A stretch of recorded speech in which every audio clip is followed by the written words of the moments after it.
So we've got a question from Jim.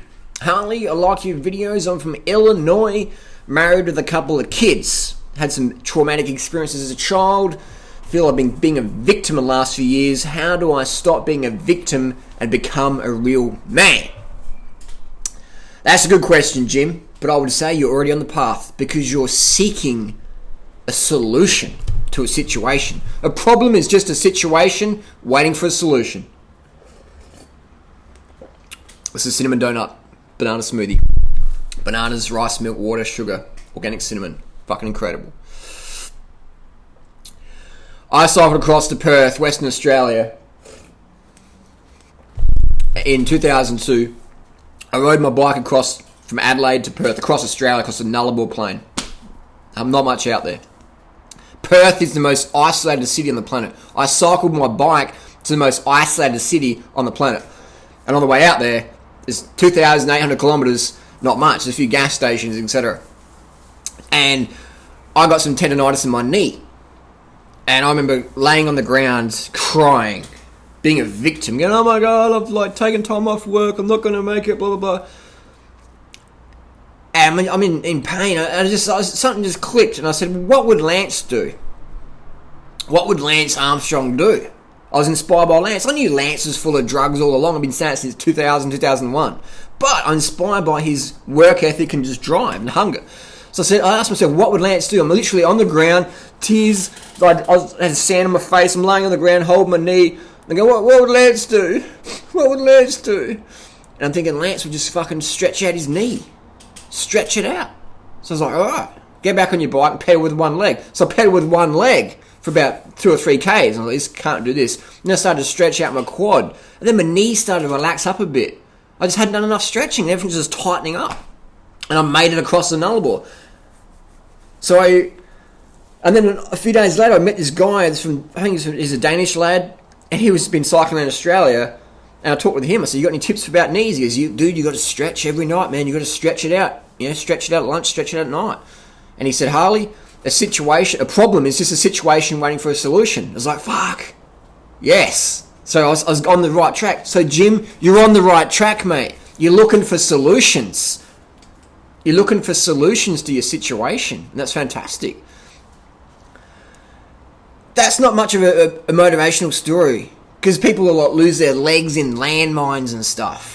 People getting raped every single day for 10 years by their dad or their brother or whatever. Getting pregnant by their uncle or just, seeing their family members getting chopped up in little bits and fed to the fish or whatever. No matter, it's not a competition of who's got it worse.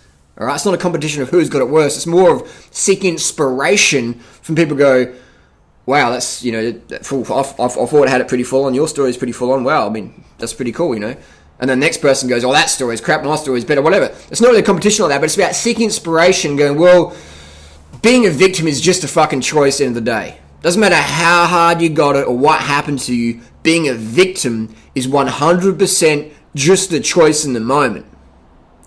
Being a victim is 100% just a choice in the fucking moment. Being a victim is 100% just a choice in the moment.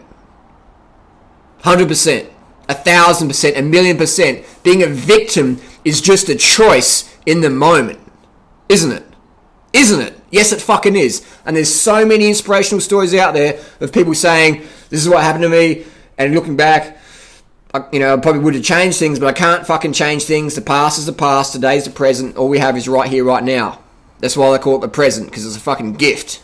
So that's all I've got right now, right here, right now. The most precious moment on earth. That's all I've got right here, right now. Don't have yesterday, don't have tomorrow. Just here and right now. And they're like, well, I can't change the past. So what I'm going to do is I'm going to use that situation to help me, help others, help themselves overcome similar situations.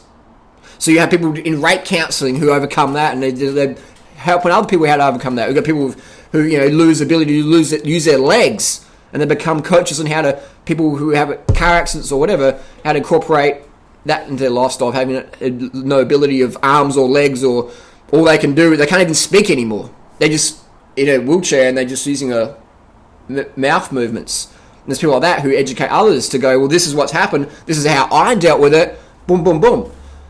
So it just becomes a choice in the fucking moment to be a victim or a fucking champion. A victim or a fucking legend. It's just a fucking choice in the moment. And I'll see so many people go, oh, get some fucking courage, get some balls, get some fucking ovaries, and get some goals and get some shit done. What do you want to be? Do you want to be a fucking victim all your life? Or you want to be a fucking champion? Just a choice in the fucking moment, isn't it? Just a choice in the moment. Stop being a victim and be a real man. Stop being a victim and be a real woman. It's just a fucking choice in the moment. Simple as that. Doesn't matter how much carbohydrates you eat or how much sleep and how fit you are, how good your diet is. That's all important. That's everything as well. But it's not, I mean, it affects everything, but it's not everything. Here, what's between your fucking brains, between your ears, what's in your brains, your thoughts. That's really what, at the end of the day, that's what's important. So all your lifestyle, sleep, that helps affect that. But at the end of the day, there's still people out there with victim consciousness. That's their identity. Poor me, I had it tough. Give me some money, give me some love, give me some affection. You don't get fucking love from people being a victim. You get obligation. People walk past and go, oh, fucking victim, fuck. Oh, how you going? That's it. And then they walk off going, fucking grow the fuck up. How many years are you going to carry that story on with you? So by being a victim, you don't get love. You get obligation, attention. People feel obligated to help you out of guilt. That's not love. That's not love. That's like obligation. It's like, oh, fucking hell. And then they leave you like, fucking get a grip, would you? But they don't show that because for whatever reasons. So you don't get love. If you want to get love, give love. You don't get love being a victim. You get obligation, attention. That's like energy draining. You never get, it's just like pathetic. You don't get nothing done in life being a victim. So to wrap it up, Jim, you're on the track, mate. You are on the fucking track because you're looking for situations to change. You're looking for solutions to incorporate in your life. So it just becomes a choice. Sounds like your diet and lifestyle is already on track, and then mentally smacking that switch, clicking it over, getting that cable tension right, and just shifting up a gear. That's what it comes down to, man. People are like, some people want to be in the dark room. Oh, the room's really dark, and I'm like, turn the fucking light switch on, then, fuckhead. Oh, don't do that, can't do that. Turn the fucking light switch on. Stop being a fuckwit. Oh, don't want to do that. Turn the fucking light switch on. Best thing we can do for victims is not to be one. Let's carb the fuck up, harden the fuck up. Remember, your attitude determines your altitude in life. It's not what happens to you, it's how you deal with it that counts.